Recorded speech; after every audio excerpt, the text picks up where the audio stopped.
In conclusion, yoga is good for our body, mind, and spirit. Just thought we'd start out our class with that reminder. So we are going to give our hands and our feet extra love. So let's begin. Get your sit bones apart. As per always, sit up nice and tall. You can lean back in your chair, or sometimes I find it more comfortable just draw my lower back in and sit up straight without the support of the chair. Sometimes the chair throws me off. Sometimes it doesn't. Let your shoulders relax. And please close your eyes. And think of some place your bare feet have been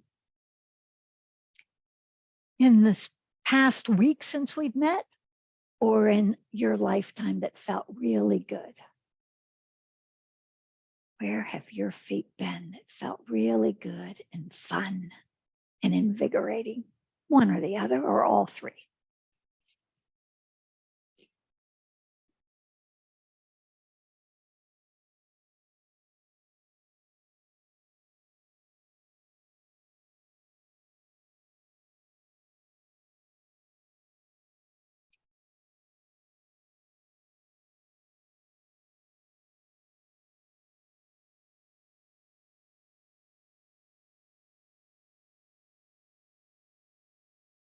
"27 bones in each foot. Over 100 ligaments, tendons, and muscles. 33 joints each foot. Where have your feet been that felt so wonderful?"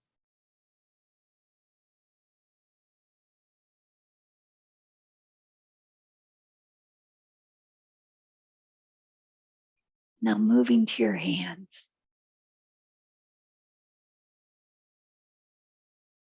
We're going to do yoga to keep all the fingers strong, functioning independently and straight as possible for as long as possible.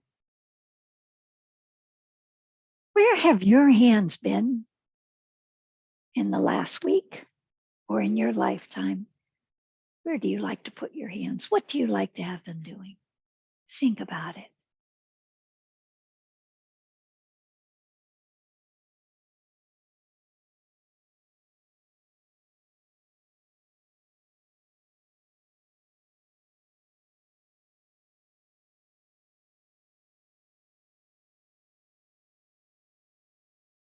Maybe you get happy when you're thinking about what you like to do with your hands or not do with them.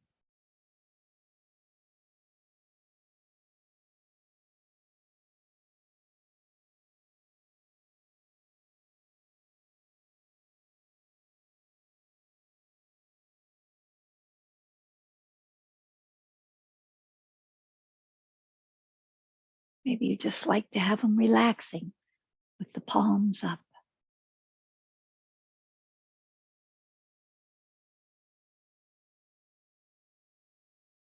And these magical moments that you remember for your hands and your feet, we can tune into those anytime we want and lift our spirits.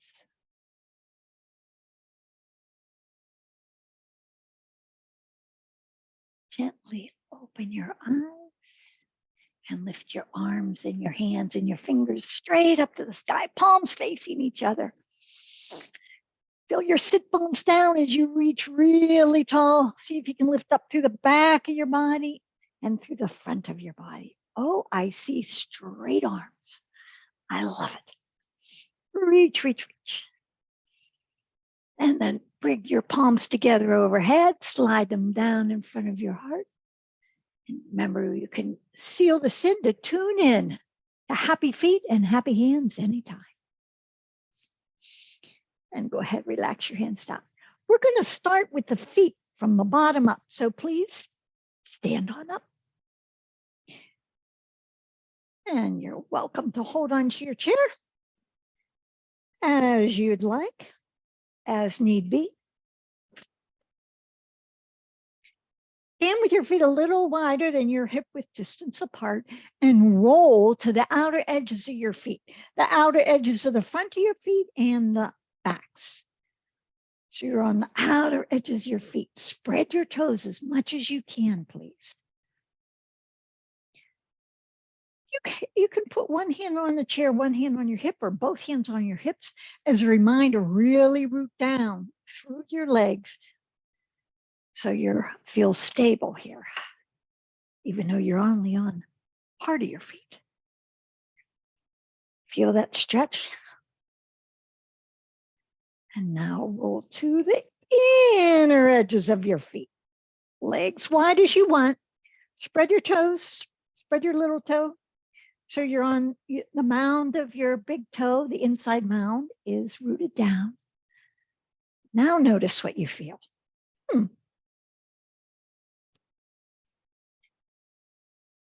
Whatever you're feeling is exactly right. And then when you're ready, transition back to the outer edges. Spread your toes. So we want to have nice, limber, loose ankles. So when we're walking and we roll our ankle, which inevitably happens, it rolls right back because the fascia and the tendons and muscles are all limber, agile, resilient. And when you're ready, back to the inside. You can even squeeze your kneecaps while you're doing this. Yep, spread your toes really wide.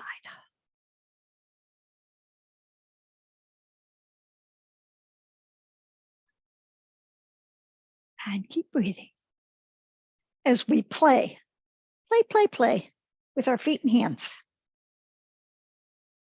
And then set your foot down firmly and bring your feet hip width distance, legs hip width distance, your hip width distance.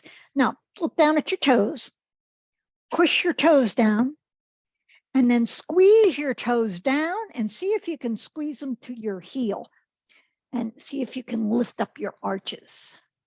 Yeah, all 10 toes pushing down and squeezing toward your heels. And now push your arch down. Try to make your feet flat, flat, flat. Maybe they already are, but make them flatter. And spread your toes straight out in front of you.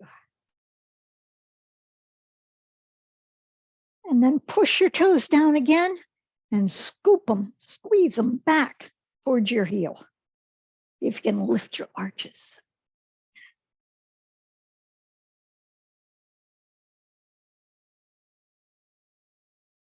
Good. And now spread your foot flat as you can. Spread your toes straight out. Yeah. Wonderful. And then relax. And then shake your foot out. Shake one foot out. Just shake your leg, shake your foot. Shake, shake, shake. Shake it off. I think that's a Taylor Swift song. Shake it off. And shake the other leg. Shake, shake your foot up.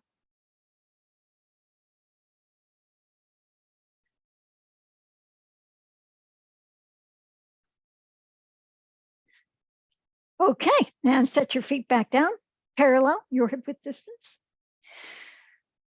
Lift up your kneecaps, lift up your thighs, look back down to your toes. Now, with your metatarsals down, that's the part where your feet meet your toes, and your heels down, lift up your toes. Just see if you can just lift up your toes. Can you spread them apart so much that you can see light in between? Just spread your toes. Goodness gracious, how lucky we are to have 2 legs and 2 feet. Something we really take for granted, but a lot of people in this world don't, for one reason or another. We've got 2 good feet. Press your toes down again and squeeze them to your heel. Squeeze your toes towards your heel so much you can lift your arches up, perhaps. And then flatten your feet and then lift your toes all the way up again. Lift your toes, spread them. This is a practice. At first, you may say, my toes don't lift, my toes don't want to spread. But after you do it a few times and you practice, you say, oh yeah, they do. It works, it happens. Excellent. And then place your foot down. Now, we are going to come to the top of the foot and the top of the toes. Take one leg back. You get to choose which leg. And then this is new to you, this may feel uncomfortable, so don't press down too much. If you're used to it, you can press down a little bit so you get a little more stretch in the front of your shin. So you'll notice while we're activating our feet, we're also activating our ankle and our shins. Everything's connected. Stand up tall. And then slowly, mindfully release that one and take your other foot back, come to the top of it.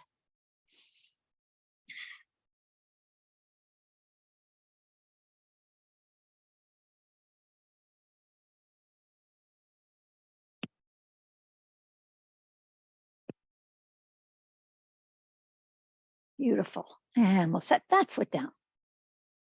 Back to the first foot. Might not feel as intense second time around. Now, on the second time, you have the option to just stay, or if you'd like, move your foot just ever so slightly, like maybe a half of an inch or an inch to the left, and then half of an inch or an inch to the right. Just explore.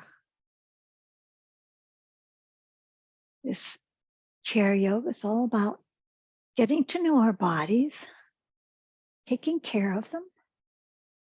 We can do so much on our own. Take care of ourselves.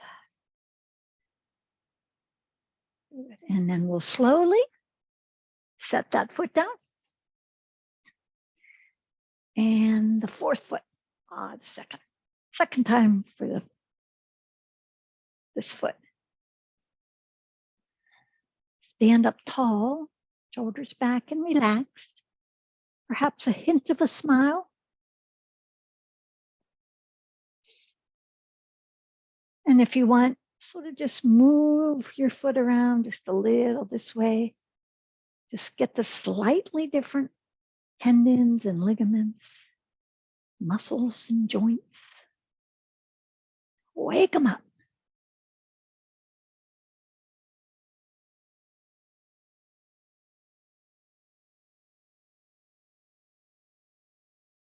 Beautiful. And then set that foot down.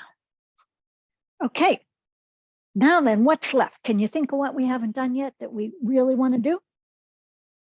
We want to put on our high heels. No, we want to come up on our tippy toes. Don't worry, Clifford, you don't have to get any high heels from Judith. So stand with your feet, please, parallel. Because as we age, they start coming together. We want to make sure we keep them parallel. Hold on, and then come up on your tippy toes. Come up on your tippy toes, press your toes down. Yeah. Feel things getting activated? Oh, yeah.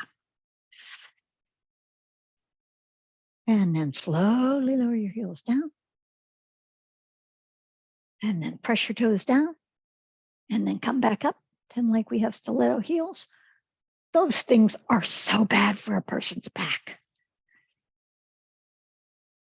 as one might imagine. Push your toes down. And slowly we'll lower our heels back down. Lift up the front of your feet. Yeah. And then shake your foot out again, just about like 3 times. We'll shake one foot and then shake the other one. Now we're going to do it again. We're going to come up on our tippy toes. Option to take a few steps forward and a few steps back on your toes. A few steps forward, a few steps back. Squeeze your butt muscles.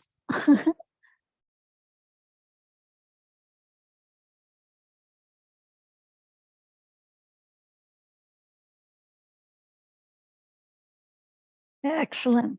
And then we'll lower the heels down. Good. Now, we're just going to bounce a little bit. So we're going to have the front of our feet down firmly, lift up your heels and bounce. Lift up your heels and let them come back down. Feel your whole body bouncing.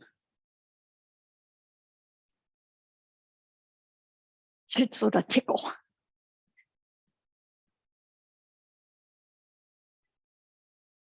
Just bounce. Bounce, bounce, bounce on your heels.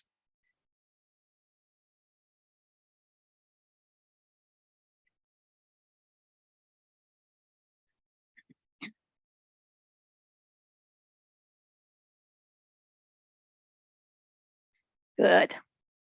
Now that we're going to do the last one standing, you have the option to sit down and do this if you'd like. So if you're sitting down, keep your left thigh down. If you're standing up, keep your left leg down and pick up your right knee, right ankle, and do ankle circles. So if you're in your chair, you can lift your legs straight out or out to some degree and do ankle circles. We'll go one way. Keep going one direction.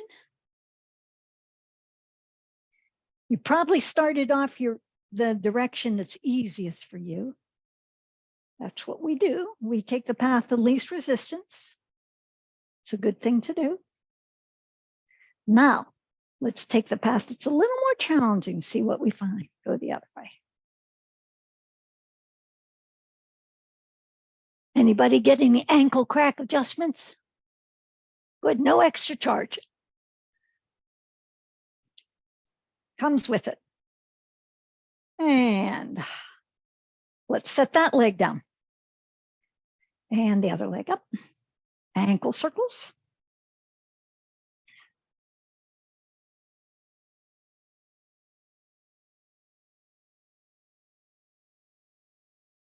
Keep going. And then take your ankle circles the other way. And look here, I want to show you about this. This is called yoga tune-up balls. And these are fantastic to stand on and roll your feet around on them. I think I sent you a YouTube video on it, how to do this. This feels fantastic. So I wanted to show you that, or I would be remiss when talking about the feet. Okay, set your foot down. And set yourself down in your chair now, please.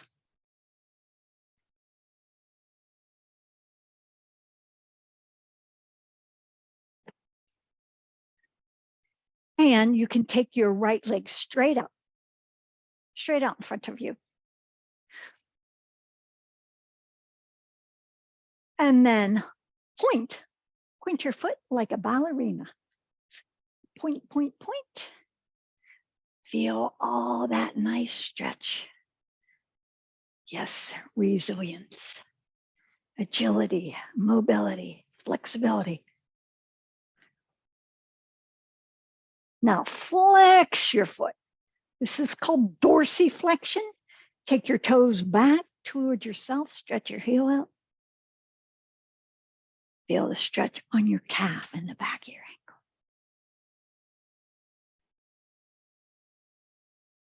Nikola Tesla. Is Ann here? Ann told me about Nikola Tesla. Point your feet. He was a great inventor at the time, inventor in the same time as Edison. And he would do toe crunches 100 times a day because he believed it helped his brain. And I believe feet exercises are good for the brain too. Flex again. Flex, flex, flex. Spread your toes as much as you can.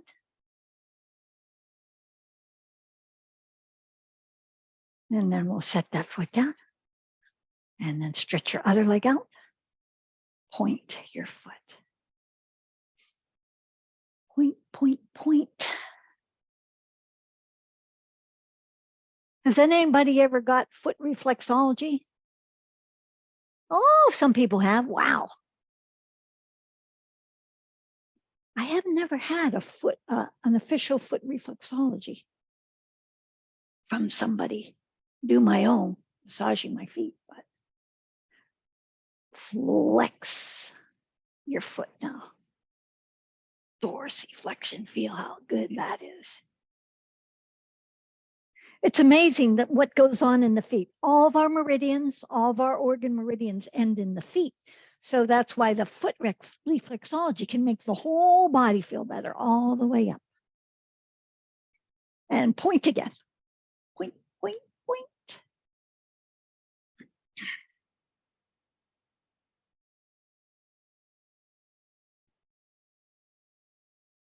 And flex.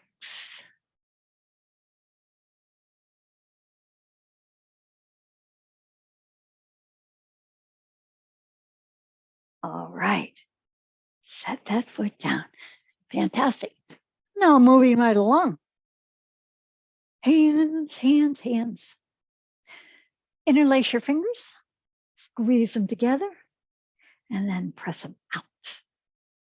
Spread them.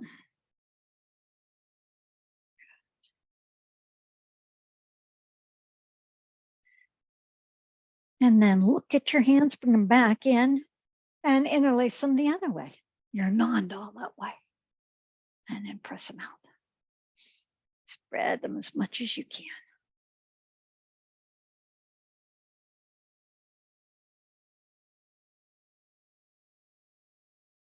And go ahead and release them. Now, take one hand out. Let's say take your right hand out, please. Palm facing me, each other. And then slide your left hand down your right wrist to your metatarsals. This is your metatarsals where your fingers meet your hand. And then press back. And you get to choose how much you press back so you feel a nice stretch on the other underside of your wrist.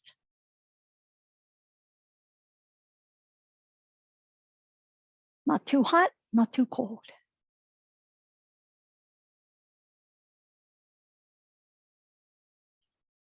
All these strengthening and opening up new muscles and joints. I think it establishes new neural pathways, makes our brain, keeps us smart. Our cognitive function at optimum capacity. And slowly release. Other hand, left hand out, spread your fingers, slide your hand lovingly down your wrist. Go to the place where your fingers meet your hands and press back. You can actually press your left hand into your right so you have a dynamic action. So it's not just your right hand pressing on your left, but they're both coming together just right. Don't want to overdo something. We don't want to overdo it. Sometimes less is more, right? And we have 27 bones in the hands. And all those tendons and ligaments again. It's amazing what goes on in these extremities of ours.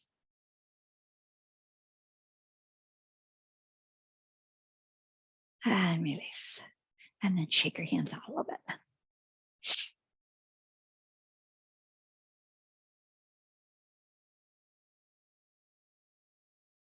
Carpal tunnel syndrome. That's repetitive motion, right, from in our hands. None of that here. We'll have none of that. So give me a high five. Now, with your right hand, please, take your left hand and squeeze way up by your wrist. Squeeze way up by your hand. As close to your wrist as your hand you can pull. Lovingly squeeze and pull down. Now make a fist and take your fists towards each other. So that repetitive motion can happen anywhere in our body, right? We overuse certain muscles where the muscles nearby get ignored. But if we keep them all active, then they work in better harmony. And then release. Left hand high five. Lovingly squeeze way up close to your hand as possible. Squeeze and then pull down. And then make a fist and take your fist away.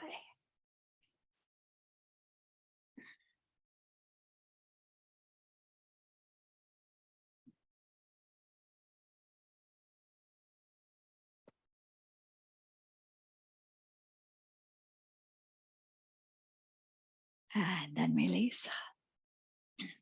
Rub your hands together.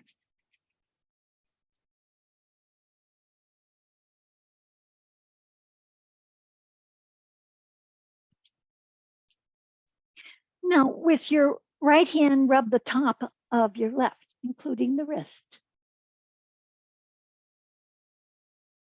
Our hands are a way to give and receive, you know, like when somebody's needing a little tender love, you put your palm on them.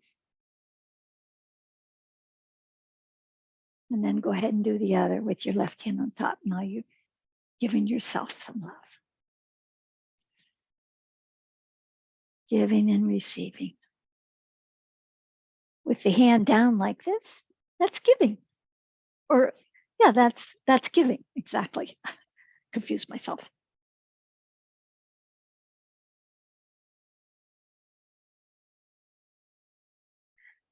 And then relax your hands down.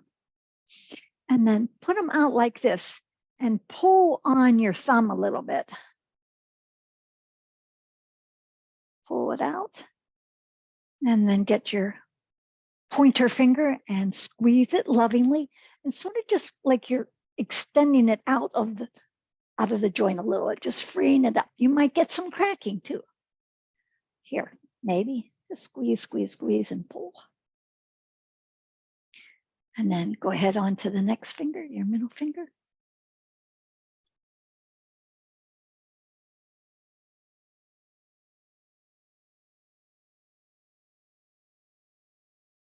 And then go ahead onto your ring finger, squeeze, massage your finger.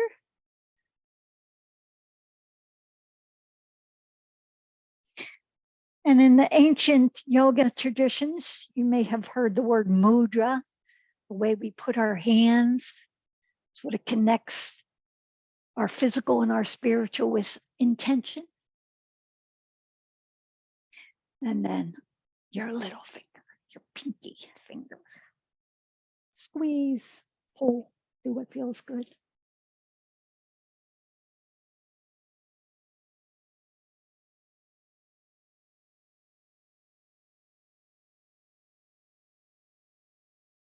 And then just set the hands down for a moment and notice if just by doing, we did a lot on both hands, but just one on the one hand, if it feels more, how it feels, just notice.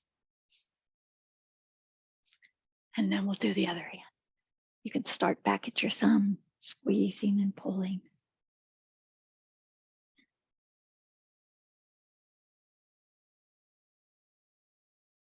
We'll end with Padma Mudra, a lotus mudra. It symbolizes our opening from the mud that we've lived through, the mud that we've learned from, that nourished us, remembering our very essence, our innermost self, its love, joy, and bliss. You can move on right now. Pointer finger, I just got a crack.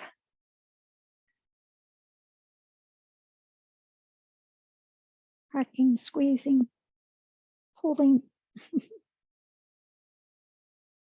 When you're ready, on to the middle finger.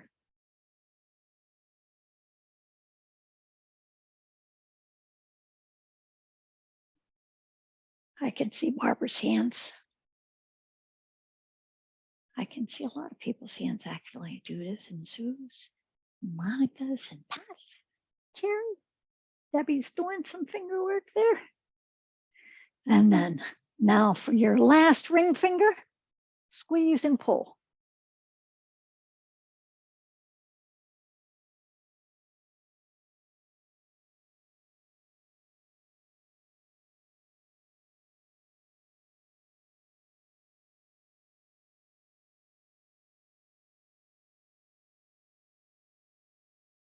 And when you're ready, onto your little finger, last finger.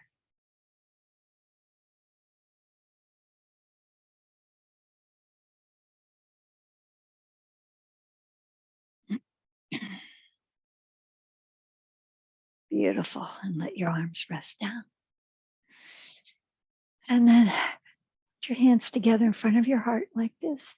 And then let all the fingers but your thumb and little finger open.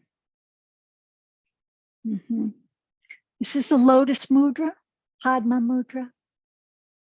The lotus blossoming open out of the mud. All the places your feet have been, things your hands have done. Many beautiful things and many things of mud. I imagine we all come through. And out of it comes our pure essence, beauty, love, joy.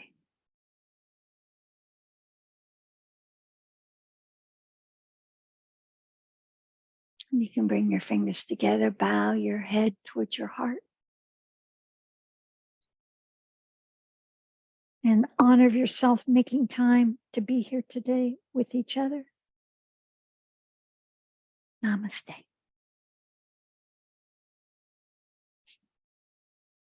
And I can't wait to see you next week. Let me stop.